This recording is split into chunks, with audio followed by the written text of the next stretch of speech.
Hey everybody, this is Tom again in Western North Carolina. Anyways, I've got this little rocking chair here. I did not make it. I bought it at an auction for $12 with a bunch of other stuff that I gave away. But anyways, this rocking chair, I want to fix it up a little bit. And if you have been watching me at all, you know that I like airfoils on my rungs. And this particular chair doesn't have airfoils, it just has round dowels. And I want to put a seat in it, but I'm afraid that when I put the seat in it, those dowels will bend and not do what I want them, get out of shape. And so anyways, I'm going to try, right now I'm working on fixing those dowels up and making them into airfoils. And I want to show you how I'm going about doing that.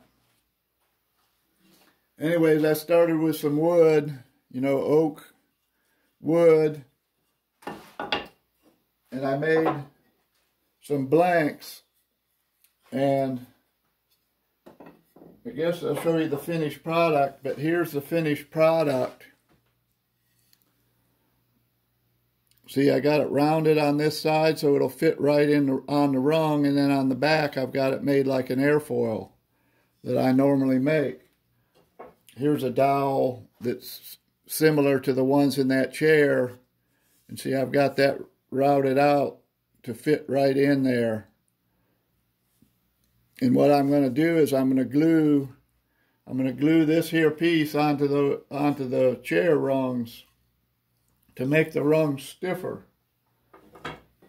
And anyways, I'm just letting you know what I'm up to and how I'm going about it. And I guess the easiest way to have done this would be if you had a round router bit. You could just route this out.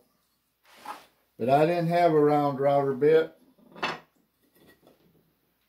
But what I had was this here Stanley plane.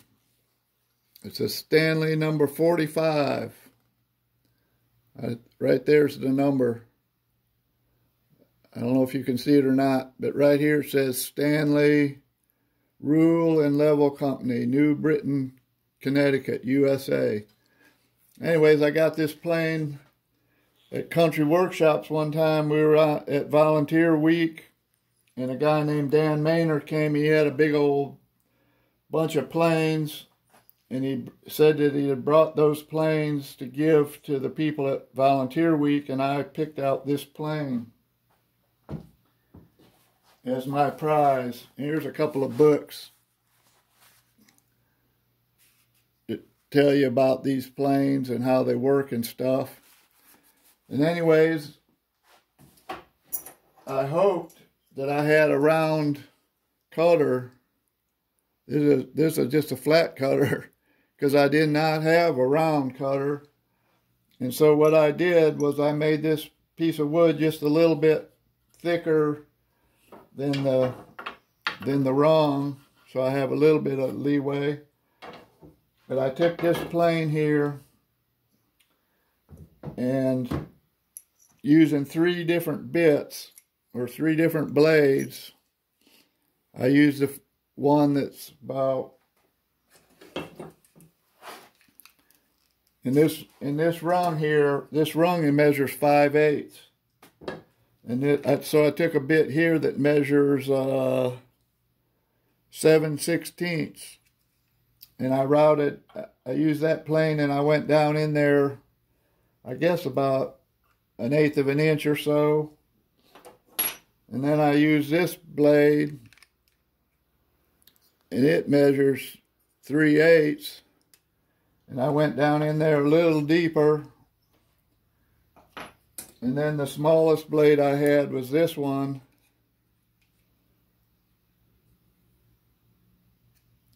And it measures somewhere around 3/16, maybe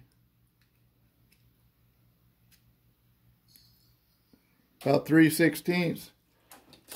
And I basically went down to full depth with that. and full depth being half of 5/8. So that'd be 5/16. I went down in there about 5/16. And so I ended up, you know, with a piece that looked like this on the end. And so then I took some gouges. I found a gouge, a couple of gouges.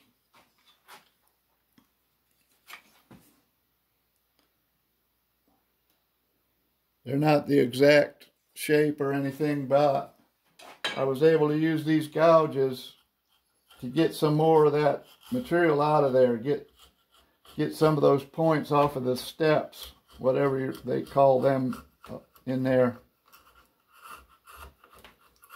But that's just doing that with this gouge. Each one of those gouges is a lot of sanding. So anyways, I try to get,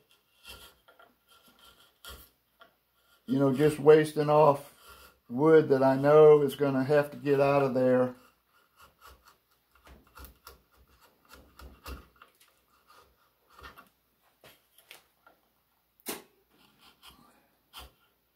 And I got these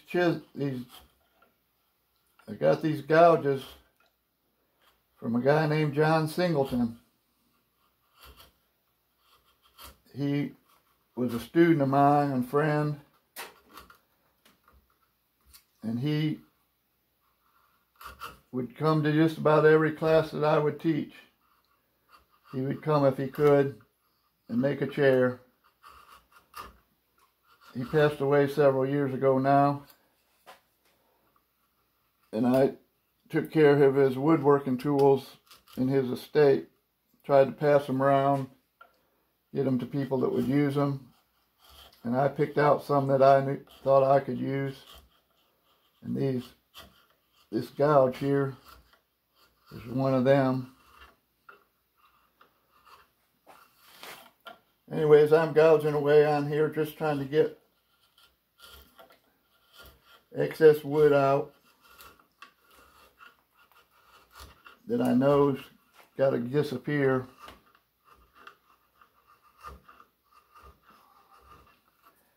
And I guess that I could have just got in my truck and gone into town and tried to find a router bit. But I just felt like doing it like this. And so here's my 5/8 piece and a piece of sandpaper, 100 grit.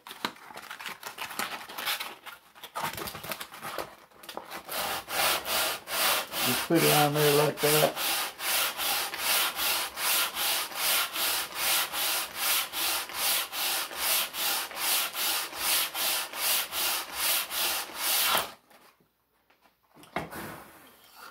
Anyways, you get the idea, and I'm going to have to do a lot more of that to get that down. But eventually, you know, you get a piece that is square cut back in this area, but now I've got that round on it. And this one, you can see I sort of got off to the side a little bit, but it'll still work. But then, once you get it like this, you need to spoke shave it down to get it more like an airfoil. And so I just, I drew those ends on there and cut those off with a bandsaw. And then I drew my lines on there. You know, I drew my lines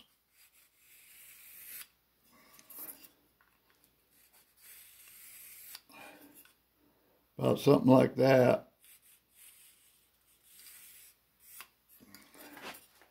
I don't know if you can see this, but you know how I draw the lines. And then I'd connect those, you know, lines. I'd take off that part and that part, like that. And so anyways, I did that with this little spoke shave that a guy named Ashley gave me a few weeks ago. And it worked pretty good. for shaving this off. You know, at my shaving horse. Ashley made this. Anyways, it works good for that. And anyways, I ended up with this piece here. And I already showed it to you.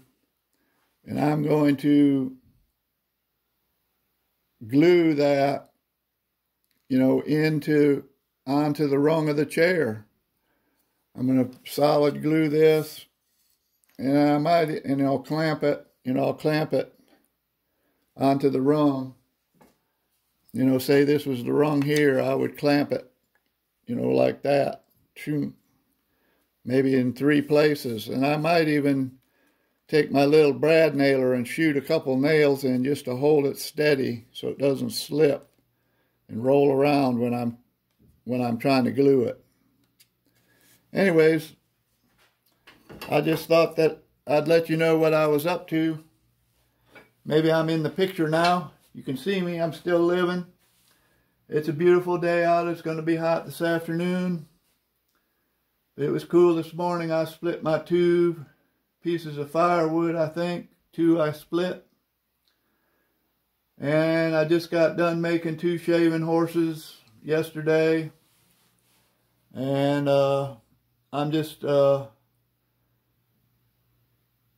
keeping on, I guess. And I'm thankful for what I have. I hope you can be thankful for what you have. And I'll see you another time. Thanks for watching.